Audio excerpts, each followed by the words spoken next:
ये वीडियो केवल मनोरंजन हेतु है। हम किसी भी अंधविश्वास का समर्थन नहीं करते। इस वीडियो का क्रेडिट बेस्ट हिंदी कहानियन को जाता है।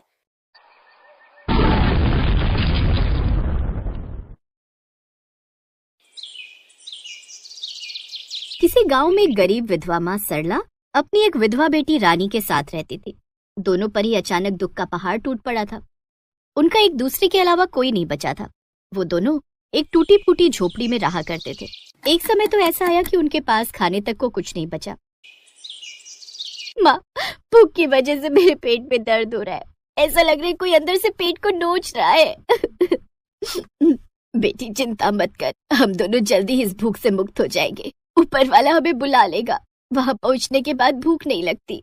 दोनों रोते रोते भूख में तड़पते हुए सो गए। खाना न मिलने के कारण दोनों के बाल भी लगातार झड़ते जा रहे थे। सुबह जब दोनों की नींद खुली तो उनके ढेर सारे बाल झड़कर जमीन पर गिर पड़े थे। माँ, ये देखो, हमारे बाल झड़ रहे हैं। इतने सारे बाल झड़ चुके हैं, ऐसे तो हम गंजे हो जाएंगे। बेटा, ये सब भूख की वजह से हुआ है। ऐसा करते हैं, हमारे पास जो भी थोड़े बहुत पैसे बचे हैं वो सब लेकर यहाँ से शहर की ओर निकलते हैं। यहाँ तो हम टकले भी हो जाएंगे और भूख के मारे मर भी जाएंगे। सही कह रही हो माँ। दोनों ने एक पोटली में कुछ सामान और बचे हुए पैसे रखे और शहर जाने के लिए निकल गए। दोनों ही पैदल ही चले जा रहे थे। चलते चलते शाम हो गई। माँ, आपके बाल तो लगभग पूरे गिर गए। रात तक आप गंजे हो जाएंगी। बेटा, तेरे बाल भी लगभग पूरे झड़ गए हैं। हम दोनों ही लगता है शाम तक गंजे हो जाएंगे। हे भगवान, आखिर करना क्या चाहता है तू मेरे साथ। दोनों अपने दुख की वजह से रोते हुए आगे बढ़ ही रहे थे कि तभी एक चोर वहाँ से गुजरा और उनकी पोटली लेकर भाग गया। चोर चोर, अरे पकड़ो पकड़ो चोर। दोनों ने चोर को पकड़ने की कोशिश की लेकिन वो भाग गया। दोनों ही थक हार कर रोते हुए वहीं एक पेड़ के नीचे बैठ गई और अपना दुखड़ा रोने लगी। माँ, भगवान हमारे साथ इतना गलत क्यों कर रहा है? पहले मेरे पिता को मुझसे छीन लिया, फिर मेरे पति को। हम दोनों ही विधवा हो गए। सोचा था शहर जाकर कुछ काम करेंगे, पर हमारे पास जो पैसा और थोड़ा बहुत सामान बचा था वो चोर लेकर भाग गया। हमारे बाल भी पूरे झड़ गए। माँ, अब हमें जिंदा रहने का कोई फायदा नहीं। चलो इसी पेड़ से लटक कर अपनी जान दे देते हैं। उसी पेड़ पर एक भूत रहता था। भूत उन दोनों की दुख भरी दास्तान सुनकर नीचे आ गया। मैं एक भूत हूँ, इसी पेड़ पर रहता हूँ। तुम दोनों की दुख भरी दास्तान सुनकर मुझे बहुत दुख हुआ। अगर मैं आप लोगों की कोई मदद कर सकता हूँ तो बताइए।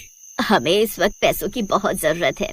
देखिए, पैसों से मैं आपकी मदद नहीं कर सकता, क्योंकि पैसे इंसानों ने बनाए हैं, कुदरत ने नहीं।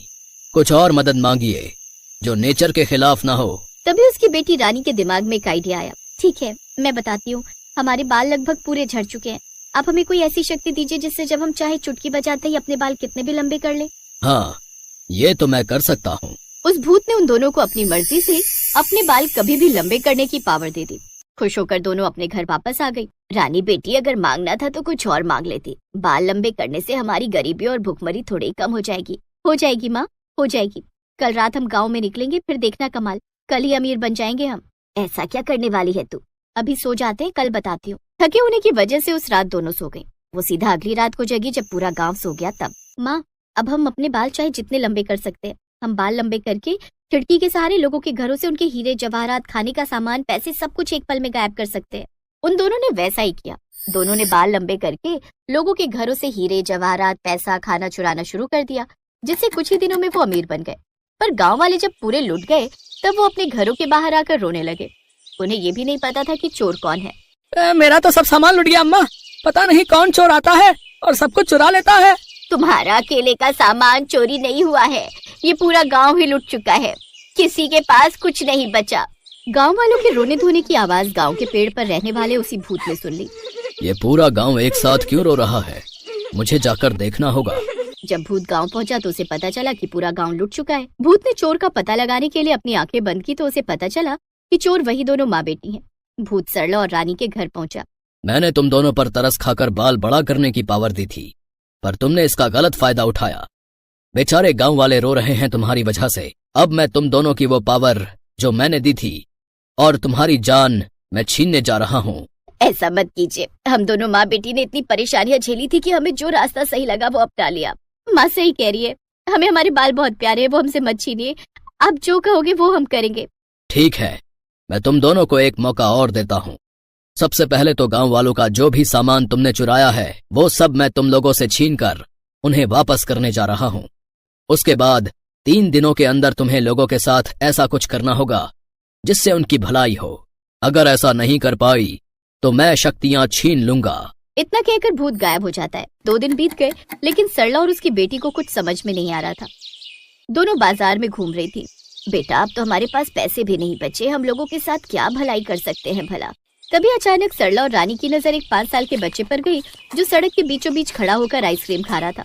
तभी सामने से एक ब्रेक फेल ट्रक आ रहा था। गाँव वाले भी वहीं आ गए। अरे अरे, कोई इस बच्चे को हटाओ, मेरे ट्रक का ब्रेक फेल हो गया है। तभी सरला और रानी ने अपने बाल लंबे किए और उस बच्चे को अपने बालों में लपेटकर अपनी तरफ खींच लिया और उसकी जान बच गई। गाँव वाले उनसे बहुत खुश हुए। तभी वहाँ पर उस बच्चे का एक बहुत ही अमीर पिता आया। आपका कैसे शुक्रिया अदा करूं, समझ में नहीं आता। आपने मेरे बच्चे की जान बचा ली। वैसे तो मेरे बच्चे की जान की कोई कीमत नहीं, पर फिर भी मैं आपको 20 लाख रुपए देना चाहता हूँ। आप बुरा मत मानना। और हाँ, मैं इस गाँव में एक स्कूल खोलने जा रहा हूँ, जिसकी देखरेख की जिम्मेदारी आप दोनों की होगी। हर महीने आपको 1 लाख रुपए तनख्वाह भी दूंगा। वो आदमी एक बैग में 20 लाख रुपए देकर वहाँ से चला गया। गांव वाले भी उनसे बहुत खुश हुए। बेटी, आज तुम्हारी वजह से हमारे गांव में स्कूल खुलने वाला है। माँ, आज पता चला कि आगे बढ़ने के लिए जरूरी नहीं है कि बुराई का रास्ता अपनाया जाए। हम अच्छाई के रास्ते पर चलकर भी सफल बन सकते हैं। तूने बिल्कुल सही कहा बेटा। खैर, अंत में कम से कम हमें ये सबक तो मिला और हमारी सारी समस्याएं भी खत्म हो गई। चलो अब उन भूत का धन्यवाद करके आते हैं। दोनों माँ बेटी ने उस भूत के पास जाकर धन्यवाद अदा किया। भूत भी उनसे खुश हुआ और उनकी पावर नहीं छीनी। हमने आपके द्वारा दी गई शक्तियों का बुरा इस्तेमाल किया, अपनी खुशी के लिए गांव वालों की ही दौलत चुरा ली। हमें ऐसा नहीं करना चाहिए था। आपने कहा था कि 3 दिन के अंदर किसी का भला करना होगा। हमने बहुत कोशिश की पर हुआ नहीं। पर पता नहीं कहाँ से वो बच्चा आ गया। अगर हम उसे ना बचाते तो वो आज इस दुनिया में नहीं होता, और उसी की बदौलत उसके अमीर पिता ने हमसे खुश होकर इतना बड़ा इनाम दिया। जो भी होता है अच्छे के लिए होता है। तुम दोनों की वजह से कम इस गांव के बच्चों को अब पढ़ाई करने शहर नहीं जाना पड़ेगा। मैं तुम्हारी बाल लंबे करने वाली शक्तियां अब नहीं छीनूंगा, पर कभी इसका गलत फायदा मत उठाना। तो इस तरह कुछ ही महीनों बाद गांव में स्कूल खुल गया। अब रानी और उसकी माँ खुशी खुशी उस गांव में बिना किसी परेशानी के रहने लगे और स्कूल संभालने लगे। इस कहानी से हमें ये सीख मिलती है कि हमें कभी भी गलत रास्ता नहीं अपनाना चाहिए।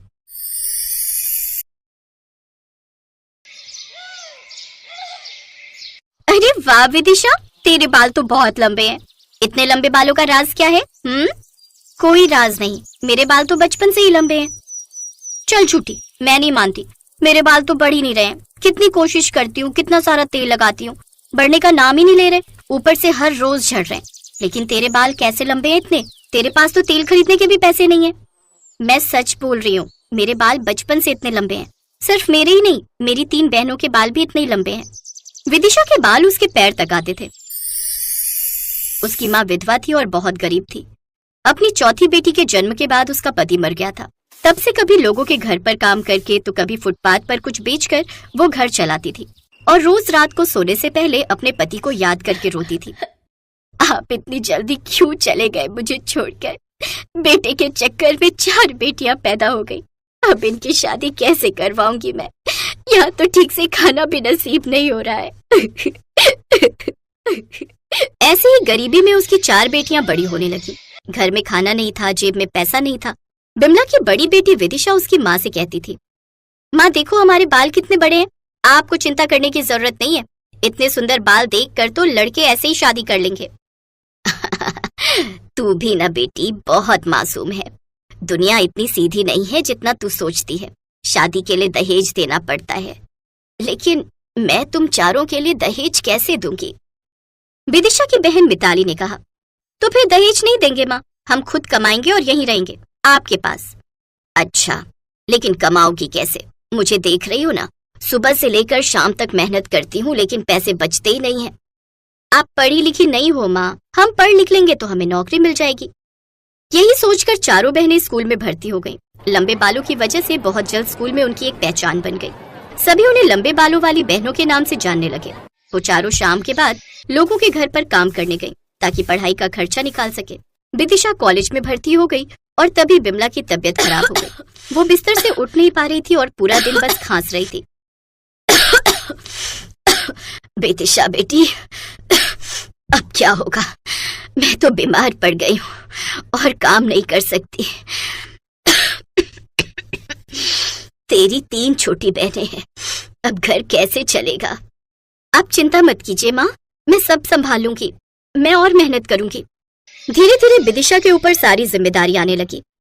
दीदी, मेरा स्कूल ड्रेस फट गया है, मुझे नया ड्रेस चाहिए। दीदी, मुझे नई किताबें चाहिए। मुझे नए जूते चाहिए, ये जूते खराब हो गए हैं। और बिमला भी खांसते हुए कहने लगी, विदिशा बेटी, मेरी दवाई खत्म हो गई है, कल दवाई ला देना। एक तरफ घर की जिम्मेदारियां और दूसरी तरफ कॉलेज की पढ़ाई, सब कुछ एक साथ संभालते हुए विदिशा की हालत खराब हो रही थी। ऊपर से टीचर की डांट वो अलग। अर्चना मिस विदिशा से बहुत प्यार करती थी, लेकिन कुछ महीनों से विदिशा के नंबर कम आने की वजह से वो विदिशा से खफा हो गई थी। विदिशा, ध्यान कहाँ है तुम्हारा? कुछ महीनों से एग्जाम में अच्छे मार्क्स क्यों नहीं आ रहे? वो मैम, घर में माँ बीमार है इसलिए। चुप रहो, बहाना मत बनाओ। बस पढ़ाई में ध्यान नहीं लग रहा है तुम्हारा, बाकी बालों का ध्यान तो पूरा रख रही हो। नहीं मैडम, मैं बालों का बिल्कुल ध्यान नहीं रखती। अच्छा, बालों का ध्यान नहीं रखती तो क्या तुम्हारे बाल ऐसे ही इतने लंबे हो गए? हाँ मैडम, मेरे और मेरी बहनों के बाल ऐसे ही लंबे हैं, बचपन से। ये सुनकर अर्चना मिस के भी होश उड़ गए। किसी के इतने लंबे बाल कैसे हो सकते हैं? अगले दिन से अर्चना ने कॉलेज आना ही बंद कर दिया। उससे और इतना कुछ संभाला नहीं जा रहा था और फुटपाथ पर पकौड़े बेचना शुरू कर दिया। पकौड़े बेचकर घर तो चल रहा था, लेकिन विदिशा का नौकरी करने का सपना ही रह गया। और पकौड़े बेचकर इतना पैसा तो आ नहीं रहा था कि उससे पूरी जिंदगी आराम से कट जाए। विदिशा जैसे एक चक्की के बीच में फंस गई थी और उस चक्की का नाम जीवन था। वो हर वक्त दुखी दुखी सी रहने लगी। इसी तरह समय बीतने लगा। उधर अर्चना मिस भी विदिशा को भूल ही गई। बिमला की हालत और खराब हो गई। डॉक्टर ने कह दिया कि ऑपरेशन करना पड़ेगा, नहीं तो वो बच नहीं पाएगी और ऑपरेशन के लिए 5 लाख रुपए की जरूरत है। इन सारी बातों से विदिशा परेशान हो गई थी। लेकिन लोगों की जिंदगी में एक मोड़ तो आता ही है जहाँ जिंदगी उसे एक मौका देती है। अर्चना मिस के पति एक एड एजेंसी में काम करते थे और कुछ दिनों से बहुत परेशान थे।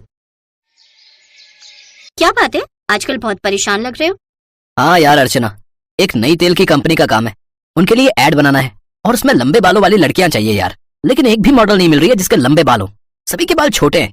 आजकल तो छोटे बालों का ही फैशन चल रहा है। लंबे बालों वाली लड़की चाहिए तुम्हें?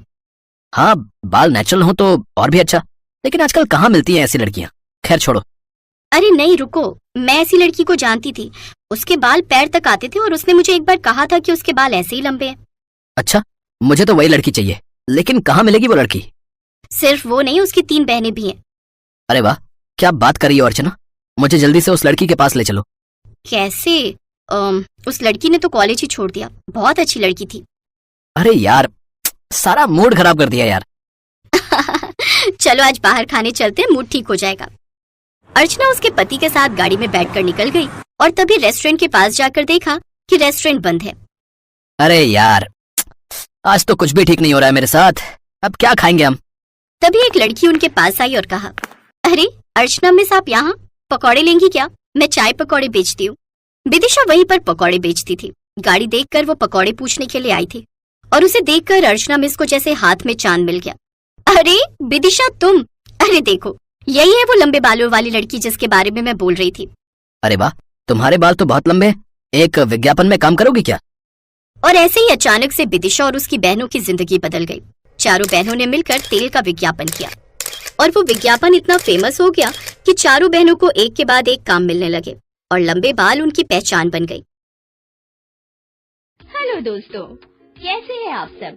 हमारी कहानियाँ देखने के लिए हमारे चैनल को सब्सक्राइब कीजिए और हाँ, बेल आइकॉन पर क्लिक करना मत भूलिएगा।